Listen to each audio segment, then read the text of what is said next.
What kind of good karma did he accumulate in his past life? A very saucy and mischievous girl. She actually stripped off her clothes in front of him. The twist is they barely even know each other. After a quick change, the girl teasingly raised her delicate leg once more. Could you help me with my slippers? She cooed. You think that's all there is? Nope. Soon enough, the girl slipped into her pajamas. Then she beckoned, come lie down with me. I close my eyes and realize I'm watching all this on a screen. Somewhere a pair of frantic fingers is typing like crazy. And me? I'm paying to watch it. I absolutely love it. Not a bad scene, but don't get too cocky. I'd type an angry comment, but my hands are already busy. Seriously, bro. So you just go to sleep without doing anything? It was like a scene straight out of a Sophie Marceau film. Hello, my dear old viewers, how are you doing? I'm Little Joe, a bit more social than you'd imagine, bringing you today's quirky gem, a high-scoring romance that's simply unmissable. Enter Fang Fang. Oops, pardon me. They say a threesome is just another kind of love.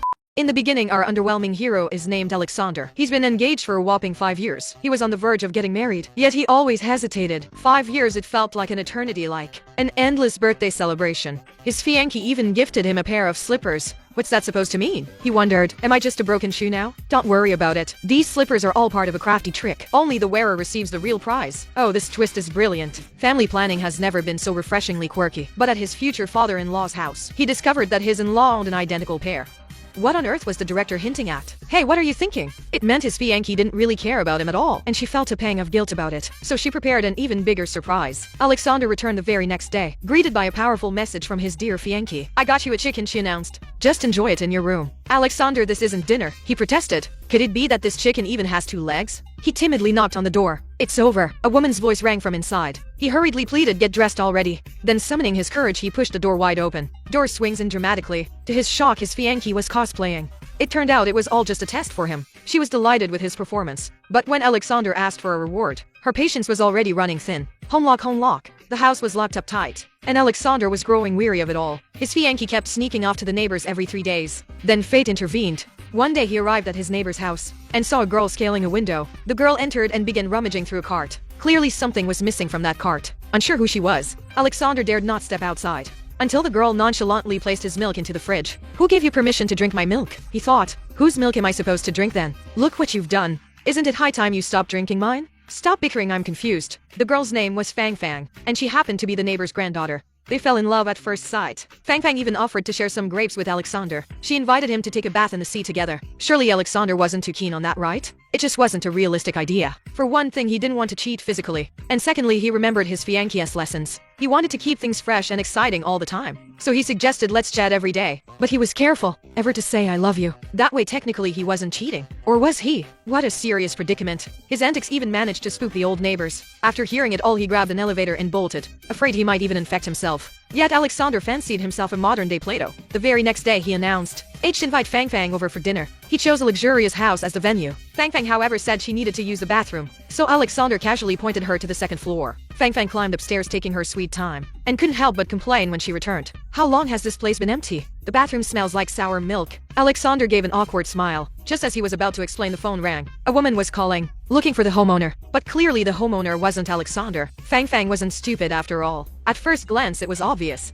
This wasn't his house, and he had most likely snuck in. None of it made any sense. Yet Fang Fang didn't panic. Instead, she found Alexander's antics rather exciting. Sure enough, soon the real homeowner returned. The homeowner noticed someone had deceived his daughter-in-law. Check if anything's missing at home, he muttered. Oh my goodness. Who dragged me into this crazy sauerkraut jar? His wife was about to call the cops. Calmly, Fang Fang addressed the homeowner. Your lover just dropped by, you know. Shall I tell your wife? She teased.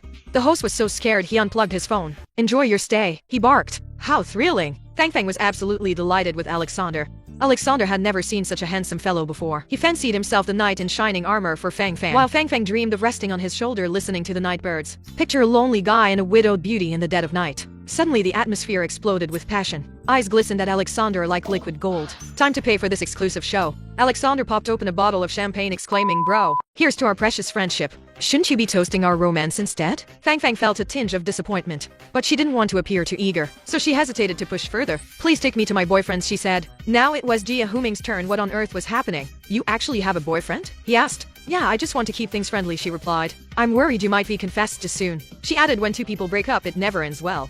They end up going back to their mother, she joked. His fiancée reeked of feminine perfume. Just ask Alexander if he went out to make garlic, she quipped. Alexander admitted he had been dating someone, but he swore he hadn't crossed any lines. His fiancée was livid. You're married and yet fooling around. She fumed. Alexander too was deeply upset. How can you make such a fuss? To be honest, our male lead was rather a scumbag. Fang Fang hadn't known he even had a fiancée at first. I knew I'd be angry later, she warned. I vowed never to speak to Alexander again, she thought. But hey, it's like a French movie after all. Even so, Alexander kept a noticeable distance from Fang Fang. Fang Fang's self-doubt grew, whispering, "Uncle?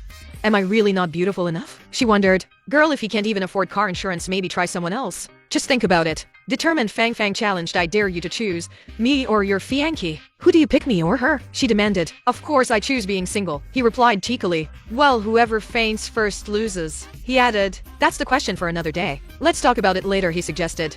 Alexander couldn't hold it in any longer. He even took advantage of Fang Fang by making a quick pit stop to pee, and then he sneakily slipped something into her wine. After rendering Fang Fang momentarily stunned, Alexander whisked her off to the quiet suburbs, waiting for her to come to. They eventually reached a serene beach. After all, Fang Fang loved the sea above all. He orchestrated a huge surprise, claiming she felt nothing, but that thought made Fang Fang drop her guard entirely. She dove headfirst into the sparkling sea. The ocean shimmered like a field of diamonds. After an invigorating swim, Fang Fang lounged comfortably on the warm beach. "Let Alexander help me apply sunscreen," she requested playfully. "Cover the left side with the right side," she laughed. "And don't forget the top and the bottom," as they admired love shimmering on the horizon. Suddenly, Alexander's fiancé appeared out of nowhere. It was incredibly awkward. She announced to Alexander that she was pregnant. Fang Fang was struck dumb, as if hit by lightning. The once mysterious quiz on unmarried pregnancy suddenly had an answer. It left Alexander utterly speechless. "I'm choosing to fade out of your life if there's no Fang Fang," she declared, "and maybe even add more kids to the mix." Alexander was forced to stick with his fiancé. Meanwhile, today they were busy preparing an invitation. His fiancé accidentally said, "Make sure Alexander buys sanitary napkins." "Aren't you pregnant?" she teased. "Or are you pregnant with your aunt?" she joked. Only then did Alexander realize his fiancé wasn't actually expecting. He began blaming her for all the lies. "She's so wrong, always craving something new," he grumbled. "I roleplay every single day," she insisted. "You say you want freedom?" she challenged. "I don't mind if you see other women," she declared. "How can you ever be satisfied?" she pondered. And that was pretty much it. There was no reason for the marriage to go on. The whole family drama lost all its plot. It marked the end of a 5-year relationship. Let's just say his fiancé was actually quite remarkable. After all, men and women care about different things. And Alexander? He was undeniably scum. Brother cut him off, someone shouted. The first time they parted ways, Alexander dashed after Fang Fang. But just as he was about to catch up, he didn't dare to step closer. Alexander sank into a deep depression. "Go talk to your old neighbor," someone advised him. The old neighbor simply muttered, "Oops, just a minor heart condition," he explained. "With my granddaughter's remedy, family drama can be cured in a day." Yet Alexander wasn't willing to chase after Fang Fang directly, so he devised a cunning divine plan. Rumor had it Fang Fang was leaving town to relax. Taking advantage of Muse's absence, he rented the house next door. Through the wall, he installed a secret one-way mirror. He replaced the old mirror completely. From then on, they became de facto neighbors. Every little move Fang Fang made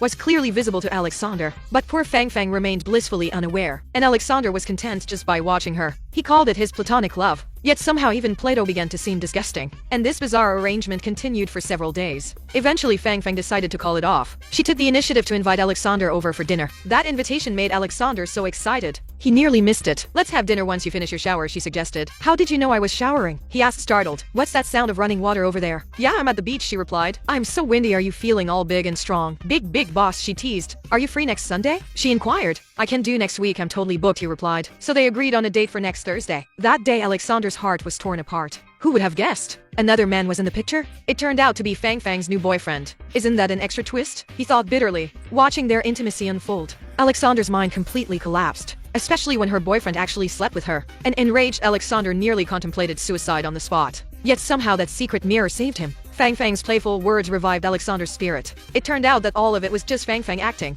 Her goal was merely to infuriate him. "You think you're so big," she taunted, "but really you're just stuck in the basement." However, Alexander's pride didn't last long. He confessed about the mirror to his old neighbor, and the neighbor promised to keep it a secret. "As a matter of fact, I'll tell my wife when I get back," he warned. After finishing, Alexander also told his wife not to mention it, and his wife agreed silently, so that Fang Fang would eventually know. "This guy is really pissed," people murmured. They joked they don't even have a proper door. Nonsense, both of them are toothless anyway. So who really gets the door? Fang Fang then asked, "Do you even love me? Why must you separate work from love?" she challenged. Alexander's expression turned pained. It was a full-blown showdown. His mother had been harsh when he was young. She had changed boyfriends every other week, leaving him with a deep psychological scar. "If you ever find true love," he mused, "you must learn to separate work from love. Otherwise, one day you'll just grow tired of each other." Clearly, Fang Fang was his true love, and she was deeply touched by his words. But he still disagreed internally. The best way to face your shadows isn't to hide. He thought it's about stepping out into the light. He invited Fang Fang to his room at 10 o'clock sharp tomorrow night. "Or else you'll never see me again," she warned. Time flew by in the blink of an eye. Yet Alexander just couldn't shake his feelings. He lingered outside nervously, rubbing his hands. Just don't go in, he mumbled to himself. It's well past 10 now. Dejected Alexander returned to his own room. He stared into the mirror, regretting the empty space beside him. Then he rushed over to Fang Fang's room, leaving a note on her table. I'm off to find my sister, it read. Yet he never recalled Fang Fang ever mentioning a sister. So Alexander called his old neighbor for answers, and the response he received deeply moved him.